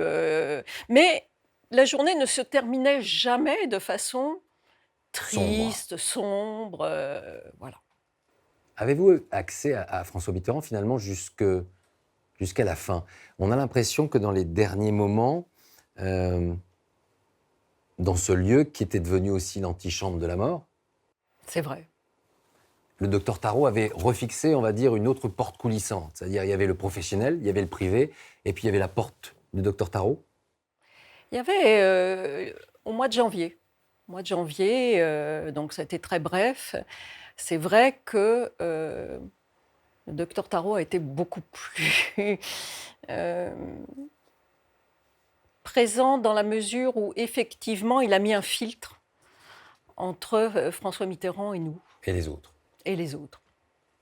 Parce qu'il estimait peut-être qu'il avait aussi une relation privilégiée. Je ne sais pas. Qu'il voulait partager uniquement avec lui. Je ne sais pas. Peut-être qu'il voulait qu'on garde aussi une image présidentielle, peut-être plus. Je ne comprends même pas, j'allais dire plus noble, mais en même temps. Moi, je l'ai vu sur son lit de mort et c'était le même François Mitterrand. Donc, j'ai regretté. Vous l'avez mal vécu, cette période? Je l'ai regretté, oui, parce que je pense que, d'une certaine façon, on n'a pas eu l'occasion de se dire au revoir. François Mitterrand meurt au petit matin du 8 janvier 1996. Vous arrivez bien évidemment sur place, avenue Oui. Frédéric Leplay. Quelle journée? D'abord, nous sommes arrivés aux horaires habituels. Et c'est dans l'ascenseur qu'un des officiers de sécurité m'a annoncé la nouvelle. Et il y avait, quand on est rentré dans l'appartement, un silence, alors qu'il y avait des gens. Mais un silence qui était un silence très, je ne sais pas, très prenant. Et puis lorsque la dépêche est tombée, les téléphones se sont mis à sonner. Et je me souviens très bien du premier coup de fil auquel j'ai dû répondre. C'était une femme sculptrice qui me demandait si elle pouvait venir sculpter les mains de François Mitterrand. Les mains d'un gisant. Les mains d'un gisant. Et là, vous basculez de quelque chose qui était de l'ordre quand même de la douleur, de la tristesse, de l'émotion, à François Mitterrand redevient un politique. Il retourne vers l'histoire, il retourne sous les projecteurs. Et cette demande que j'ai trouvée d'une incongruité totale, mais je me suis dit, et on a basculé dans autre chose. 5 jours après ses obsèques, Claude Guibert publie un livre qui va faire scandale à l'époque, puisqu'il révèle le grand secret. Un certain nombre de personnes savaient François Mitterrand malade, le connaissaient de manière publique depuis qu'il avait révélé sa maladie, mais très peu de gens, finalement, avaient réellement conscience que depuis 1981, depuis son accession au pouvoir, il était malade. Claude Guibert sera condamné à 4 mois de prison avec sursis pour violation du secret médical, rayé de l'ordre des médecins à vie, déchu de l'ordre national du mérite, de l'ordre de la Légion d'honneur, document signé notamment par Jacques Chirac. Vous considérez que ce livre était si obscène que cela, vous? Je pense que le moment choisi par Gubler était certainement totalement indécent. Et que ce qui a le plus choqué, moi je me souviens de la réaction de Daniel Mitterrand qui était très très en colère sur la publication de ce livre, c'était d'enlever quelque chose à François Mitterrand. Mitterrand avait décidé de ne pas révéler sa maladie et de mener, au fond, ce combat comme il l'a mené. Et c'est comme si le docteur Gubler voulait s'emparer de quelque chose d'une importance. Et finalement, il justifiait après coup que François Mitterrand avait peut-être eu raison de le mettre un peu de côté. Ce que certains disent aussi, c'est que finalement, Claude Guibert n'a pas respecté la volonté de François Mitterrand. En est-on sûr? Est-ce qu'on en est sûr de ça? Est-ce qu'on en est sûr? Avec François Mitterrand, on n'est jamais sûr. Exactement, voilà. Je ne pense pas, non, parce que, au fond, sur ces derniers mois de vie, François Mitterrand met tout au clair dans sa vie. Sur le livre de Pierre Péan, La jeunesse française, sur Mazarine. Donc je pense que s'il avait voulu véritablement Affirmer qu'il s'exprimer, était souffrant depuis 1981. voilà, il l'aurait fait. La Cour européenne des droits de l'homme, en tout cas le 18 mai 2004, il faut le souligner, a donné en partie raison au docteur Gulbert en considérant que la capacité du président ne relève pas du secret médical mais concerne la vie de tout un peuple. Un sourire. La vraie question, c'est de savoir si on est en capacité, quand on est un responsable politique, d'exercer. Il était, selon vous, Bien à sûr. chaque instant, Bien sûr. toujours et Bien jusqu'à la sûr. fin. Bien sûr. Bien sûr. Et ce n'est pas simplement parce que c'était François Mitterrand. Vous n'avez qu'à voir des chefs d'entreprise, des employés, des dirigeants. Ils sont malades et ils sont totalement présents. Bon, voilà, c'est une maladie qui atteint le corps, qui n'atteint pas l'esprit. Selon vous, il reste encore quelques secrets qui seront révélés dans quelques temps où, finalement, les secrets de François Mitterrand commencent finalement à se tarir un petit peu? Moi, je pense qu'il n'y a plus de secrets. Je le dis très clairement. Je vois encore au travers de quelques polémiques sur les archives, c'est peut-être François Mitterrand qui crée ce fantasme-là, mais je ne pense pas qu'il y ait de véritables secrets. Vous croyez donc aux forces de l'esprit? Oui, d'une certaine façon. Je me souviens très bien d'un de ses plus proches collaborateurs qui est venu avec moi à Frédéric Leplay, qui trouvait ça insupportable, cette phrase. Et moi, je trouvais ça très beau, très très beau. Merci Dominique Bertinotti d'être venu nous rendre visite. Merci à vous. Fin de ce numéro d'Un jour, une histoire. Merci à vous de nous avoir suivis et à très bientôt.